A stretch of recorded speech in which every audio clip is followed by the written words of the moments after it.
Desde pequeña escuché de mis padres que aunque naciera en un pequeño pueblo del interior de Jalisco, nada me impedía soñar en grande.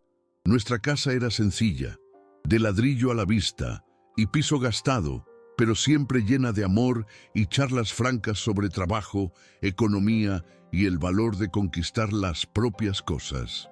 Crecí viendo a mi madre juntar monedas en frascos de vidrio, a mi padre arreglando todo lo que podía para evitar gastos. Esos ejemplos quedaron marcados en mí como un tatuaje. Estudiar era una obligación, pero soñar también lo era. Cuando decidí mudarme a la Ciudad de México, tras el sueño de trabajar en diseño gráfico, escuché consejos, recibí abrazos apretados, pero ninguna promesa de un camino fácil. Aún así, salí de casa con una maleta vieja y el corazón palpitando fuerte, llena de esperanza de cambiar de vida sin olvidar de dónde venía. La vida en la capital nunca fue dulce. Al principio, compartí un pequeño apartamento con otras 3 chicas, tomaba autobuses llenos, aceptaba cualquier trabajo como freelance y muchas veces cenaba solo café con pan para ahorrar. Aún así, no me quejaba.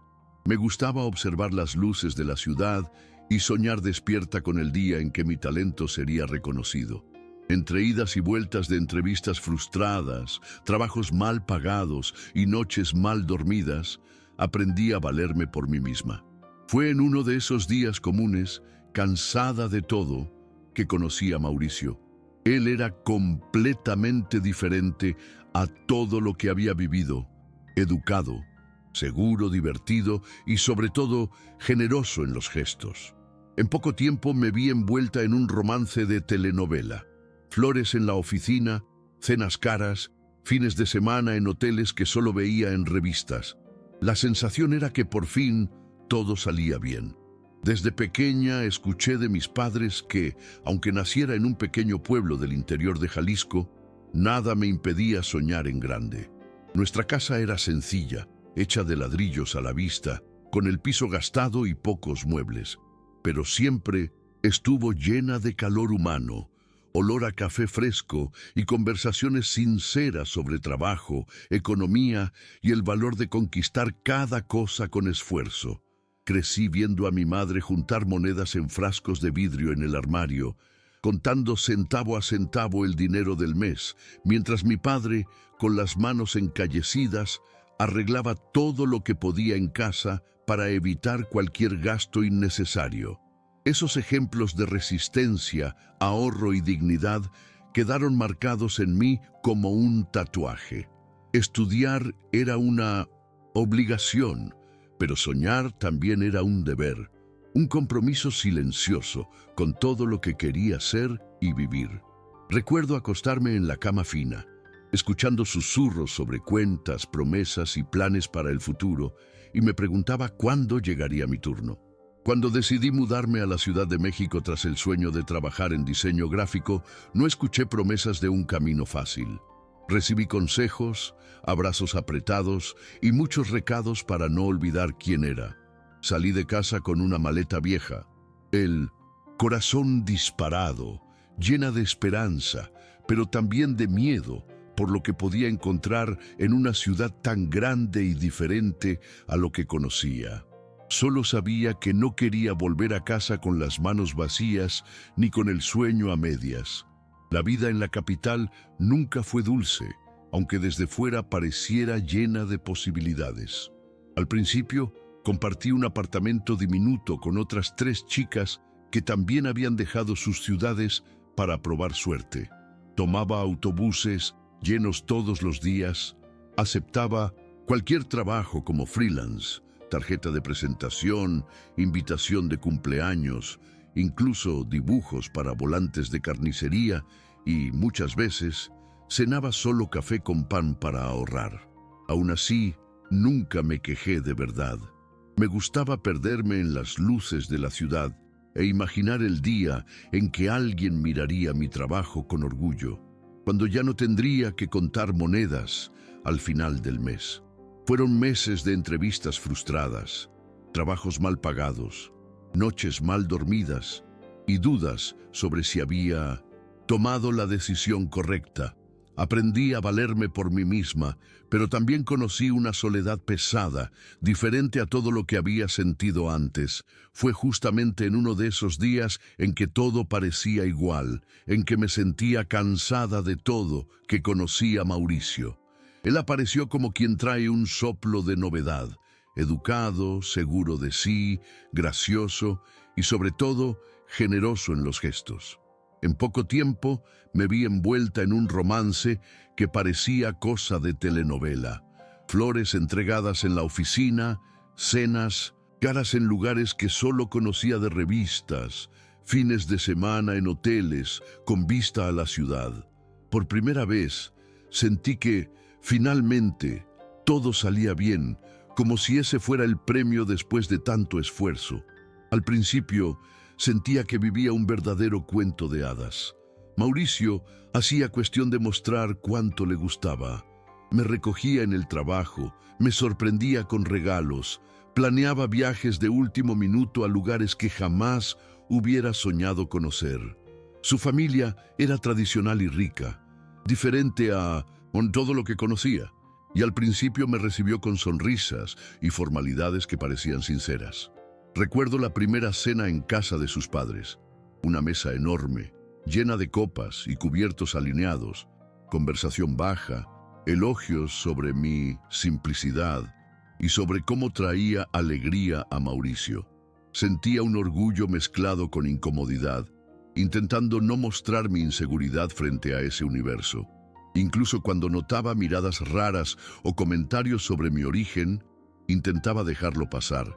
En el fondo, pensaba que con el tiempo lograría conquistar su respeto, como ya había hecho en otros lugares, solo que ahí era diferente.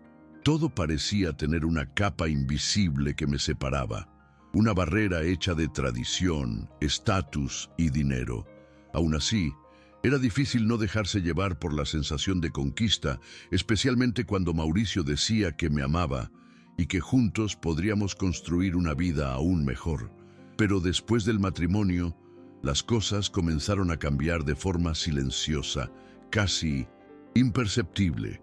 Al principio eran pequeñas cosas, como preguntas sobre por qué aún quería trabajar si él podía darme todo, u observaciones de que no tenía que preocuparme por el dinero porque ahora era parte de la familia. Poco a poco sentí un aislamiento extraño. Perdí contacto con viejos amigos, dejé de visitar a mi familia con la misma frecuencia, siempre con alguna excusa de agenda o compromiso de su parte.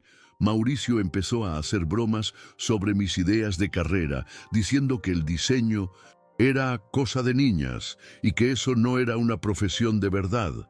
Al principio intentaba reírme o cambiar de tema, pero pronto noté que esas palabras dolían más de lo que quería admitir. La casa grande y bonita, que antes parecía un premio, se fue convirtiendo en una especie de prisión silenciosa, llena de reglas no dichas, pero que sentía en cada gesto y mirada. La soledad volvió, esta vez aún más pesada, porque ahora venía acompañada de un sentimiento de inadecuación, como si siempre fuera un poco menos, siempre la afortunada que había sido elegida para esa vida. Al principio, realmente creí que estaba viviendo un cuento de hadas, de esos que solo se ven en películas o se leen en revistas. Mauricio hacía cuestión de buscarme en el trabajo, aparecía de sorpresa con flores, dejaba notas cariñosas en la casa. Todo era nuevo para mí. Cenas en restaurantes sofisticados, viajes de fin de semana a ciudades que ni siquiera sabía pronunciar bien, regalos caros, ropa bonita. Su familia era tradicional y rica, con una casa enorme llena de empleados, jardines cuidados y retratos antiguos en las paredes. Todo muy diferente a lo que yo había conocido hasta entonces. Recuerdo claramente la primera cena en la casa de sus padres.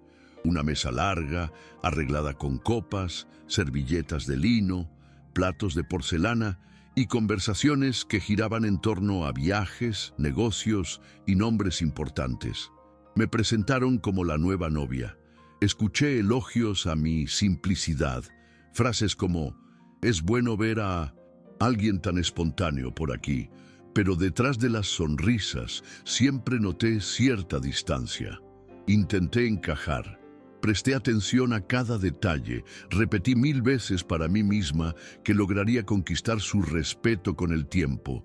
Solo debía ser educada, discreta y dedicada. Pero ahí, en esa mesa llena de apariencias, ya empecé a sentir una barrera invisible, como si yo fuera de otro mundo, solo tolerada por ser importante para Mauricio. Aún así, era imposible no sentirse especial. Con cada muestra de cariño de Mauricio, cada plan para el futuro, creía que el amor superaría cualquier diferencia, cualquier prejuicio. Cuando me propuso matrimonio, en una noche llena de velas y promesas, dije que sí sin dudarlo. Imaginaba que, de ahí en adelante, mi vida sería solo crecimiento, que podría unir lo mejor de los dos mundos, mi fuerza y los nuevos horizontes que se abrían ante mí. Pero justo después del matrimonio, las cosas empezaron a cambiar, y no fue de una vez. Fue sutil, casi invisible. Al principio eran comentarios ligeros. No necesitas preocuparte por trabajar, ahora eres parte de la familia, o déjalo, yo lo resuelvo, puedes relajarte. Poco a poco vinieron preguntas sobre por qué quería seguir trabajando, bromas sobre el diseño gráfico siendo cosa de niñas, comentarios diciendo que eso no era una profesión de verdad. Traté de ignorarlo, reírme, cambiar de tema, pero por dentro, cada frase de esas iba carcomiendo mi autoestima. Me fui alejando de mis amigos, dejé de visitar a mi familia con frecuencia. Siempre con alguna excusa de agenda, reuniones, compromisos por parte de él. Cuando me di cuenta, mi vida giraba en torno a Mauricio, los deseos y obligaciones de su familia. La casa grande, que antes parecía un sueño, se fue convirtiendo en una especie de prisión silenciosa. Me sentía fuera de lugar, como si siempre tuviera que probar que merecía estar ahí, aunque me trataran como la afortunada que había sido elegida para esa vida. Con el tiempo, el peso de ese aislamiento se volvió casi insoportable, pero tardé en notar que el control no era solo sobre mi rutina, también era sobre mi valor y mi libertad. El dinero, que pensé que nunca sería problema, pasó a ser un instrumento de dependencia. Poco después del matrimonio, Mauricio sugirió que centralizáramos todas las cuentas y tarjetas en una sola administración para facilitar, según él. Me pareció normal al principio, ya que nunca había tenido mucho para administrar, pero poco a poco me di cuenta de que ya no tenía autonomía ni para pequeñas decisiones. Todo era revisado, cada gasto cuestionado, aunque fuera solo un café o un boleto de metro para ver a mi hermana. No necesitas eso, te llevo donde quieras, me decía, siempre sonriendo. Pero esa sonrisa se fue volviendo cada vez más fría, especialmente cuando, de vez en cuando, intentaba retomar algún proyecto de trabajo o mostraba interés en volver al mercado laboral. Llegué a aceptar pequeños trabajos en secreto, usando el dinero para comprarme pequeñas cosas, pero sentía culpa, como si estuviera haciendo algo mal. Él repetía que me estaba protegiendo, que debía disfrutar y relajarme, pero yo solo sentía que me estaba perdiendo a mí misma.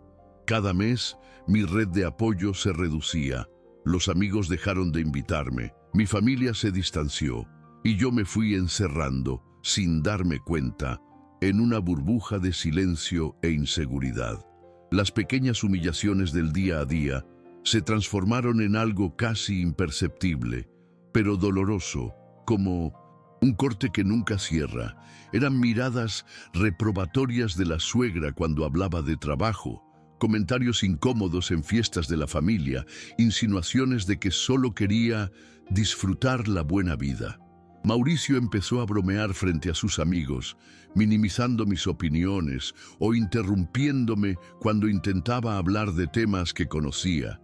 Cuando llegábamos a casa, decía que estaba exagerando, que era demasiado sensible. La verdad es que empecé a creer que tal vez el problema era yo. Recuerdo noches en que me miraba en el espejo, tratando de reconocer a la mujer decidida que soñaba en grande, que enfrentó todo sola para llegar ahí. Ya no sabía dónde estaba esa Alejandra, llena de ganas de crecer. La tristeza se mezclaba con una rabia silenciosa, pero no podía reaccionar. La rutina se volvió un bucle de dudas, culpa y un vacío enorme. Por fuera, fingía que todo estaba bien, porque parecía imposible explicar a alguien de afuera lo que sentía, mucho menos a una familia que solo sabía mostrar logros y apariencia de perfección. Por un tiempo acepté ese papel casi invisible, como si lo más seguro fuera no crear problemas y encajar en las expectativas que ponían en mí. Vivía en automático, me despertaba cada día tratando de encontrar sentido a la rutina, pero cada vez me sentía más fuera de lugar en mi propia vida. Lo que antes era solo tristeza se convirtió en una especie de sopor, una apatía que tomaba mis mañanas y noches. Me daba vergüenza admitir que sentía envidia de la gente común en el metro, gente apurada que parecía vivir sin grandes dramas, pero con libertad para elegir qué hacer. Empecé a pasar más tiempo sola, inventando tareas en casa, cuidando de detalles que nadie notaba, ordenando cajones, reorganizando armarios, solo para no pensar demasiado. A veces miraba mis antiguas notas de la universidad, carpetas de trabajos, hasta proyectos inacabados que me recordaban que alguna vez tuve sueños. En esos momentos sentía un nudo en el pecho, como si estuviera traicionándome a mí misma. Fui perdiendo el interés, incluso por cosas simples, como salir a caminar o ver series. Todo parecía una obligación sin gracia, un teatro para mantener las apariencias. Solo cuando noté que Mauricio ya no veía quién era yo, o tal vez nunca lo vio, empecé a pensar que algo debía cambiar. El punto de quiebre llegó de una manera dolorosa e inesperada. Una noche, mientras organizaba cosas del despacho en casa, encontré sin querer mensajes entre él y una colega del trabajo. Al principio pensé que era solo charla de oficina, pero los mensajes eran íntimos, llenos de planes y referencias a viajes y encuentros en horarios que no conocía. Sentí un golpe, un frío en el estómago, pero lo peor fue darme cuenta de que, en el fondo, no estaba sorprendida. Durante días digerí ese descubrimiento en silencio. No lloré, no grité, no lo enfrenté. Por primera vez en mucho tiempo no actué de manera impulsiva. En vez de eso, el sentimiento de humillación dio paso a un hilo de lucidez, una fuerza casi dormida que me decía que ya no tenía que aceptar ese papel. Empecé a buscar en internet relatos de mujeres que pasaron por situaciones parecidas. Pasé horas leyendo foros, testimonios, consejos sobre independencia financiera, derechos en el matrimonio, emprendimiento. Sentía una mezcla de miedo y alivio, miedo a lo desconocido, pero alivio de por fin ver una salida, por pequeña que fuera. A partir de ese momento, mi actitud fue cambiando poco a poco, sin que Mauricio lo notara. Mientras él seguía llevando la vida como si nada hubiera pasado, fingiendo ser el marido perfecto para los demás, yo empecé a actuar en secreto. Al principio, abrí una cuenta bancaria aparte, usando uno de los pocos documentos que aún guardaba conmigo. La sensación de hacer eso fue extraña. Parecía que estaba cometiendo una especie de traición, pero al mismo tiempo era un pequeño gesto de libertad. Compré un cuaderno nuevo y empecé a anotar todo: gastos, ideas, sitios para estudiar, consejos de mujeres que lograron salir adelante tras un matrimonio abusivo. Leí sobre educación financiera. Guardé cada centavo que podía. Volví a hacer pequeños trabajos de diseño por internet, siempre de madrugada, escondida en el despacho de casa. Me despertaba antes que Mauricio para no levantar sospechas, y usaba una vieja laptop que él ni recordaba que existía. Cada pequeño logro, cada depósito en esa cuenta, era una chispa de esperanza. Volví a sentir algo de la energía que creía perdida, como si una parte olvidada de mí volviera a respirar. Esa búsqueda de independencia pronto me hizo ver que no estaba tan sola como pensaba. Con el tiempo, empecé a conectarme con otras mujeres en grupos de apoyo y foros de emprendimiento femenino. Una de ellas, Sofía, me envió materiales sobre marketing digital y cursos gratuitos, además de siempre responder mis dudas e incentivarme. Otra, Natalia, se convirtió en una especie de mentora virtual, compartiendo experiencias sobre cómo protegerse financiera y emocionalmente. Estas amistades, aunque distantes físicamente, fueron fundamentales para que reuniera el coraje de dar pasos mayores. Me inscribí en cursos online de finanzas y emprendimiento, aprovechando cualquier tiempo libre para estudiar. Al principio pensé que no podría con todo, pero pronto me vi envuelta en los desafíos, sintiendo de nuevo esa motivación que había desaparecido hacía tanto tiempo. Lo más difícil era esconder todo de Mauricio, disimular el entusiasmo, fingir desinterés mientras por dentro renacía. Cada clase, cada nuevo contacto, sentía que mi historia cambiaba. Empecé a planear una empresa de marketing digital, todavía tímida, pero con la convicción de que era la única salida posible para retomar mi vida. La idea de crear un negocio propio fue creciendo en mi cabeza como una necesidad urgente, ya no un sueño lejano. Cada noche, después de que Mauricio dormía, me sentaba en el despacho con la laptop vieja, esbozaba estrategias, investigaba tendencias y estudiaba casos de éxito de mujeres que habían empezado de cero. No era fácil, faltaba dinero, faltaba confianza y el miedo a ser descubierta era constante. Aún así, me apoyaba en la red de nuevas amigas que hice online, especialmente Sofía y Natalia, que me enseñaban sobre networking, presentación de portafolio e incluso cuestiones burocráticas, como formalizar un CNPJ y proteger mis derechos. Con el tiempo, conseguí mis primeros pequeños clientes, trabajos de redes sociales para tiendas de barrio, pequeñas marcas, hasta un restaurante de una conocida del grupo. El dinero era poco, pero para mí era como oro. Cada pago recibido, cada feedback positivo, me devolvía una parte de la autoestima que Mauricio y el ambiente a mi alrededor habían corroído. Empecé a cuidar cada detalle con cariño, creando planillas para todo, celebrando silenciosamente cada meta alcanzada. Guardaba todos los contratos y comprobantes en una carpeta cifrada, sintiendo orgullo de haber logrado hacer todo sin depender de nadie. Al mismo tiempo, mi relación con Mauricio parecía ir en piloto automático. Él ni sospechaba que yo estudiaba, trabajaba y ahorraba dinero.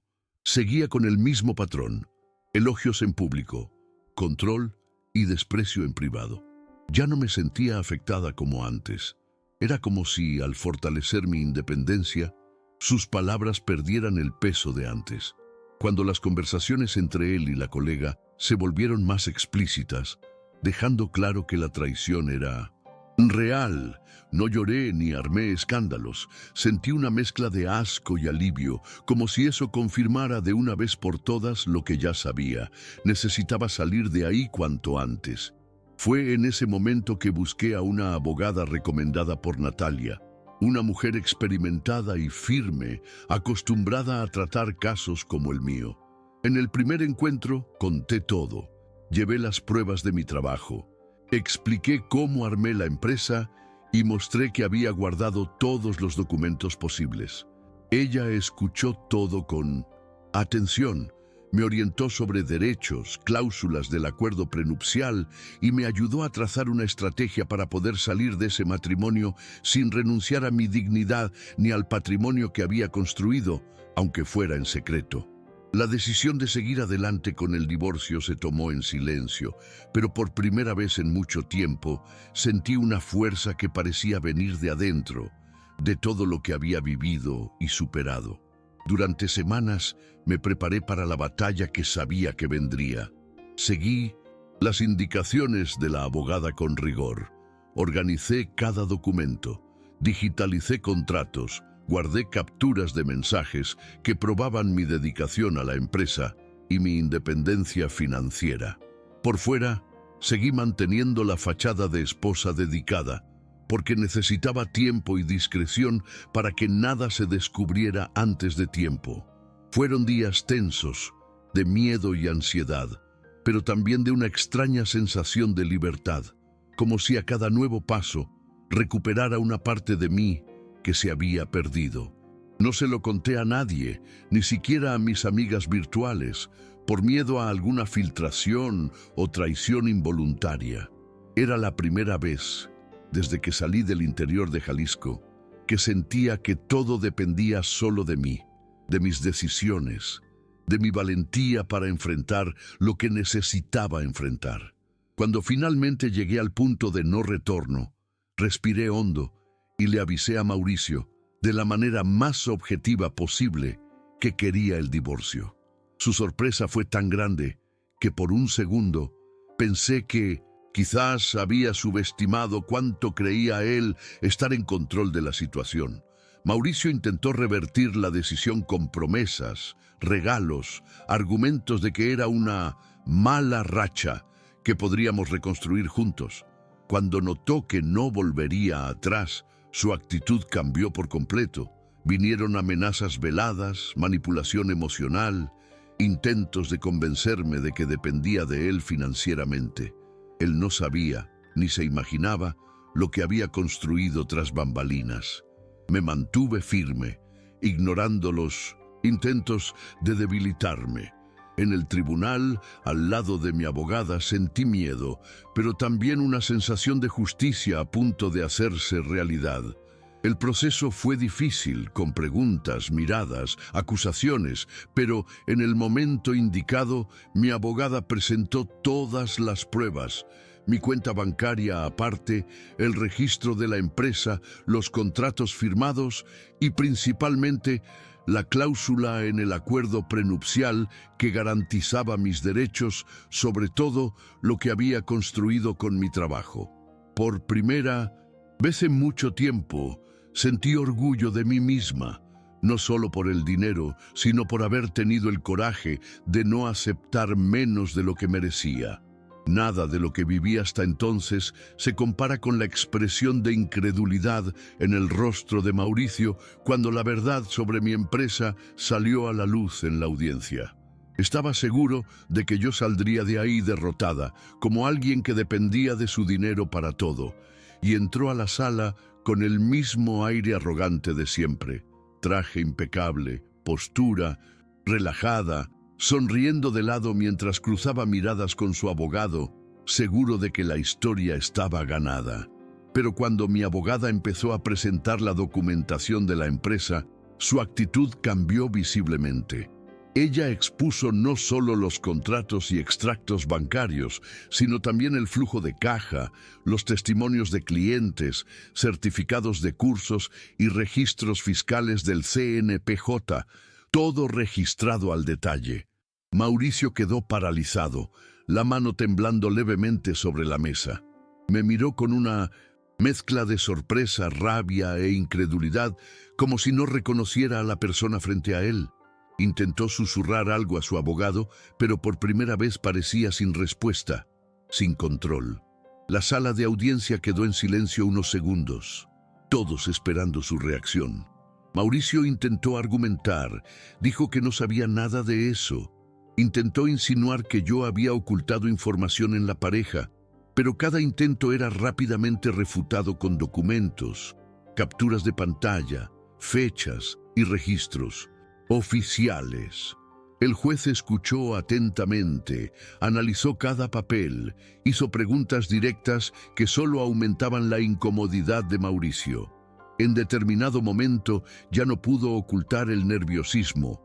tamborileaba los dedos en la mesa, desviaba la mirada y ya no tenía aquella confianza del inicio del proceso. Fue entonces cuando la abogada explicó, punto por punto, la cláusula del acuerdo prenupcial, una elección a la que él nunca dio importancia, pero que ahora era la clave de todo. Ese párrafo simple que preveía que cualquier bien creado por esfuerzo individual durante el matrimonio pertenecería a quien lo había construido, cerró la discusión. Su silencio fue más elocuente que cualquier palabra. Vi a un hombre desmoronarse ahí, no solo por perder dinero, sino por darse cuenta finalmente de que nunca tuvo el control que creía tener y que subestimó profundamente a la mujer con la que se casó. Yo, ahí, mantuve la cabeza en alto, no por venganza, sino por saber que por primera vez me veían exactamente como soy, capaz, resiliente y dueña de mi propia historia. Después de ese día en el tribunal, mi vida tomó un ritmo completamente diferente. Sentí un alivio pesado, de esos que dejan el cuerpo exhausto, pero el corazón liviano. Los primeros días fueron silenciosos, dormí mal. Me desperté temprano, intenté asimilar todo lo que había pasado. Aún me sorprendía pensando, de vez en cuando, si realmente merecía esa victoria, si no estaba siendo demasiado dura. Pero pronto entendí que lo que había conseguido no era solo dinero ni un pedazo de papel. Había recuperado mi autonomía, mi historia, la dignidad que tantos intentaron quitarme. Volver a casa esa noche no significó solo cerrar un ciclo. Fue como si, por fin, entrara en un lugar solo mío, donde podría reconstruir todo desde cero, esta vez de acuerdo con lo que creía. Lloré mucho, no de tristeza, sino de alivio. Fue el fin de una larga espera, de una sensación de asfixia que duró años y el inicio de una libertad real. Retomar mi relación con la familia fue un proceso lento, lleno de conversaciones, disculpas y, sobre todo, escucha. Mis padres, siempre discretos, escucharon con atención todo lo que viví. Mi padre, de pocas palabras, me abrazó como nunca antes. Y mi madre lloró conmigo al entender toda la soledad y miedo que enfrenté en silencio. Con mis viejos amigos, recuperé poco a poco el contacto. Algunos se alejaron para siempre, otros recibieron mi regreso sin juicios. Fue entonces cuando noté cuánto la soledad del matrimonio me había aislado no solo de las personas, sino de mí misma. Reviví recuerdos, leí antiguas anotaciones, revisité sueños que creía enterrados. Poco a poco, fui llenando mi nueva casa con objetos simples, cosas que tenían sentido solo para mí. Una cafetera vieja, fotos de la infancia, libros de diseño y blocs de papel para nuevos proyectos. Parecía poco, pero ahí estaba todo lo que necesitaba para empezar de nuevo. Y a cada paso, a cada decisión tomada por voluntad propia, sentía que la vida volvía a la normalidad, pero una normalidad que yo elegí vivir sin tener que pedir permiso a nadie. Cuando me di cuenta de que mi historia podía ayudar a otras personas, decidí salir del silencio y compartir lo que viví. Empecé escribiendo en foros de superación, contando sinceramente sobre la relación abusiva, el control financiero, el aislamiento y sobre todo, sobre cómo recuperé la autonomía sin glamour ni soluciones fáciles. La respuesta fue inmediata. Recibí mensajes de mujeres de diferentes lugares, algunas agradeciendo el valor, otras pidiendo consejos, muchas solo queriendo desahogarse con alguien que no las juzgara. Eso me hizo comprender la magnitud del problema que tantas viven en silencio. Poco a poco empecé a participar en encuentros presenciales, pequeñas charlas en centros comunitarios, círculos de conversación en escuelas, llevando mi experiencia sin rodeos, como me hubiera gustado escuchar años atrás. Conocí historias aún más duras, mujeres que lo perdieron todo para volver a empezar, otras que aún buscaban el primer paso. En esos intercambios encontré propósito y curación para viejas heridas. El siguiente paso fue casi natural. Creé una fundación dirigida a apoyar a mujeres en situación de dependencia financiera y emocional. El proyecto nació pequeño, en la sala de mi casa, reuniendo amigas y voluntarias dispuestas a ayudar con orientación jurídica, talleres de finanzas, cursos de emprendimiento. Usé parte de lo que logré con la empresa para financiar los primeros meses, alquilando un espacio sencillo y armando una red de apoyo. El trabajo no era fácil. Implicaba escuchar dolores profundos, enfrentar prejuicios, lidiar con burocracia y, a veces, sentir miedo de no poder con todo. Pero con cada historia de superación que presenciaba, con cada mujer que conseguía su primer salario, su independencia, sentía una inmensa gratitud por no haber renunciado a mi propia lucha. Hoy miro atrás y reconozco que mi mayor victoria no fue ganar una disputa en el tribunal, ni asegurar patrimonio o reconocimiento profesional, sino reencontrar la confianza en mí misma y usar todo eso para abrir caminos a otras mujeres. Mi historia, antes motivo de vergüenza y dolor, se volvió fuente de inspiración. Y si alguna vez alguien dudó de lo que era capaz, hoy ya no necesito probar nada a nadie.